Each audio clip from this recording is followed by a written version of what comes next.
WavyOcho. I'm gonna react to the real Carson story. I never heard of this nigga before, so I'm about to hear him right now. Yes, y'all don't. Fuck with that. I don't know, man. It just sounded very just generic, you know? Just like something that just plays while I'm playing a game that somebody just throws in the queue.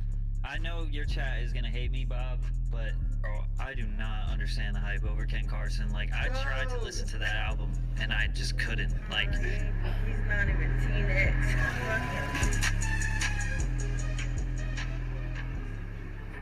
Kenyatta Frazier, who's better known by his stage name Ken Carson, has one of the most inspiring come-up stories in today's underground music scene. Although he's recently been getting the recognition he's long deserved, he's actually been making moves for far longer than that. From producing with 808 Mafia, having his SoundCloud deleted by an ex-girlfriend, to then signing with Playboi Carti's Opium and helping forge one of the most popular sounds in today's music. But it wasn't easy.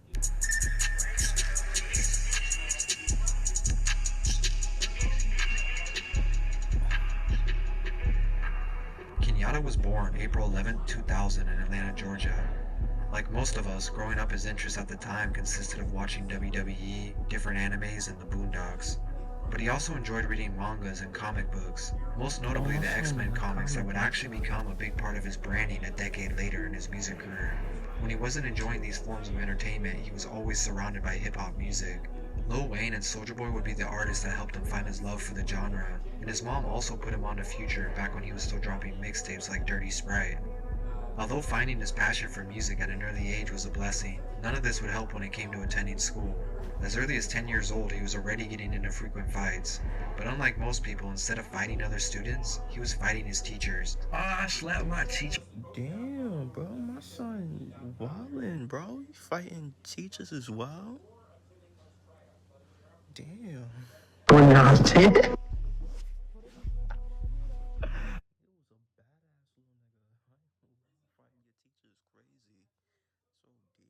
I slapped my teacher when I was 10. His time spent in school was not for nothing though. Like most of us, he began creating a social circle in middle school, and through this he would eventually become close with someone we now know as Lil 88. Lil 88 would become a crucial friend when it came to connections. Having a lot in common, the two would become close over time, and through a FaceTime call, Lil 88 would reveal to Ken that his cousin was actually the well-known super producer TM88.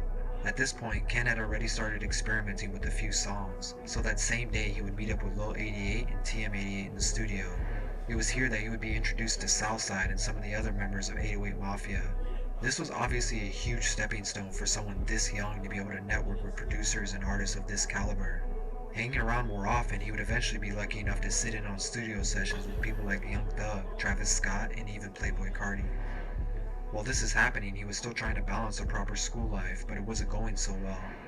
At 15, he dropped out and was sent to a military school, but he eventually got kicked out of that as well for FaceTiming girls. He ended up My son was FaceTiming shorties while he was in military in school. It's wild. Getting his GED to graduate early instead and never looked back. Being so well connected in Atlanta's hip-hop scene, he had already proved to himself he could accomplish great things if he kept going. Surprisingly, at this time, he was actually more focused on fashion than his music. Around 2016, he created an Instagram account under the name Boy Barbie Carson. Here, along with his Twitter, he started showcasing a lot of his designer and fit pics. Not much traction came from this, but as we know, it would help mold his brand later down the road. At this time, he was becoming a big fan of Playboi Carti's music, enough so that he would end up flying to LA to attend a show of his. During the show, Ken ended up getting in a fight with another person, and he got kicked out. But this is where things get interesting.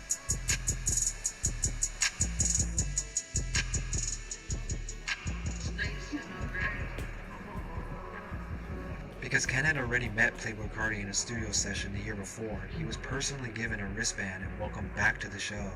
This would ultimately be the beginning of their relationship to come. Nothing would happen right away, but the connection was there. Ken had a new motivation to focus more on his music. His first official upload was in 2016 and it's titled 32. Surprisingly, this was followed up by his first ever blog post being written about him, a huge win for someone with a low following. But it was clear early on he was gonna become somebody. Throughout the following year, he didn't officially release much music, or at least that we know about. Sometime in 2017, his SoundCloud account was deleted, along with any music that was posted to it. When asked about this, Ken stated that his ex-girlfriend deleted it after finding out he cheated. but fans have She wild petty, bro. Nah, she wild petty for that shit, bro. After find out, nah, I'll be tight. I ain't gonna lie. speculated this may have just been his way of resetting and starting fresh, since he had been building that connection with Cardi in the background. Before somebody had deleted my SoundCloud, this girl I used to talk to, she had deleted my SoundCloud, so I had to like make some shit and put some shit out. Regardless, this reset would prove worth it in the long run. It wasn't until 2018 that we started seeing more consistent drops with singles like Fall Back and Fold. It also helped that production from 808 Mafia was being showcased even early in his career. It's hard to skip a song when you see the beat is by some of hip-hop's most notable producers.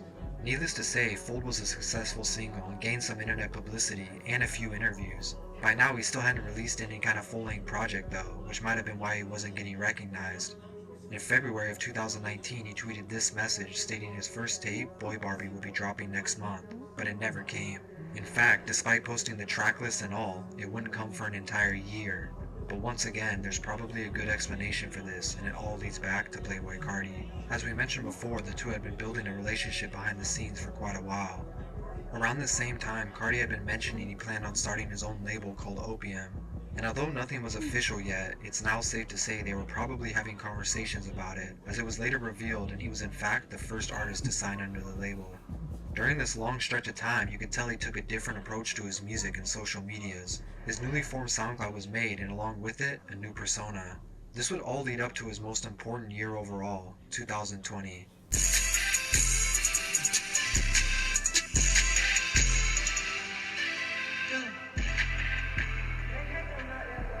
2020 would be the year most people would start doing their research on Ken.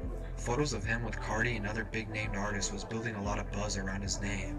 Who is he? Why is he with Carti? These were the questions everyone wanted answers to, and ultimately they would get them soon enough, but that was really all part of the plan.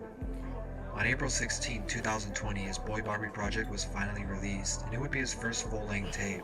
Although it was only 6 tracks long, it featured artists like Lil Yachty and Lancey Foe. With this bringing him an additional small buzz, he immediately started to tease his next project on Instagram. More notably, his single Yale was getting a lot of hype for its release. Shortly after, in August, the Project Teen X popped up. The thing that made this stand out in the underground was once again the strong production behind it, something he's always had from the start. But this time, instead of working with trap producers like 808 Mafia, he teamed up with Starboy and Out of Town, who are known for the subgenre of hyperpop. Together with Ken, they created their own unique sound, and that would play a large role in his career moving forward. With Yale still doing numbers, he finally had his first underground hit. Today the song has over 4 million plays, but things really went crazy just a few months after that when he was featured on Playboi Carti's Whole Lotta Red, getting production credits for the song Pinot. This gave him all the momentum he needed, and a large fanbase was finally starting to back him going into 2021. Not holding back, he went crazy this year, dropping 4 different projects, starting with Lost Files, then following it up with Teen X Relapse, then Lost Files 2, and finally Project X. By the time Project X was released and circulating, Ken had officially found and polished the sound he's now known for. Crediting him with starting the wave of hyperpop and rage music mixed together. Ken Carson type beats started popping up all over YouTube, and imitators of course followed. But when you're the first artist to bring a sound to popularity, your name now holds weight. At this point, nothing could stop him. The only negative things his fans could say about him were his release dates. As we mentioned before, as far back as 2019, Ken was known for announcing things, but then never following through on the actual date they were supposed to come out. And to this day, we're still seeing this. Not sticking to his words and shit. But it's hard to say if it's an actual negative though. At the end of the day, people only get upset over this because they want more music, and that's not really a bad thing.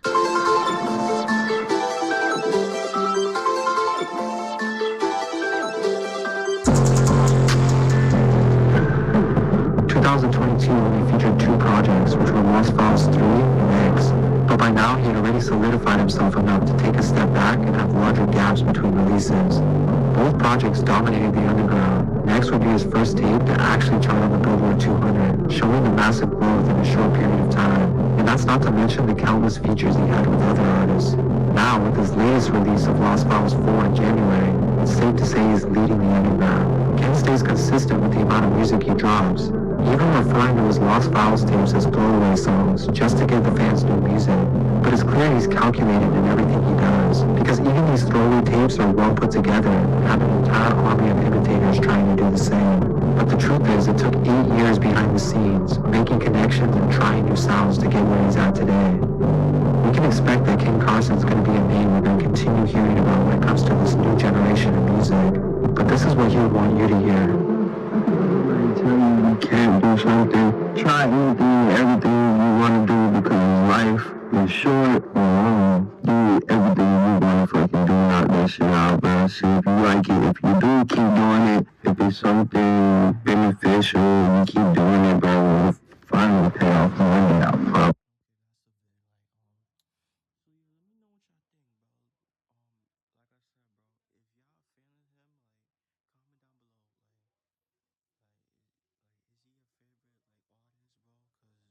I never listened to his music, but if y'all have, let me know, bro. How is this music? Is it dirt? Is it fire? Let me know, bro.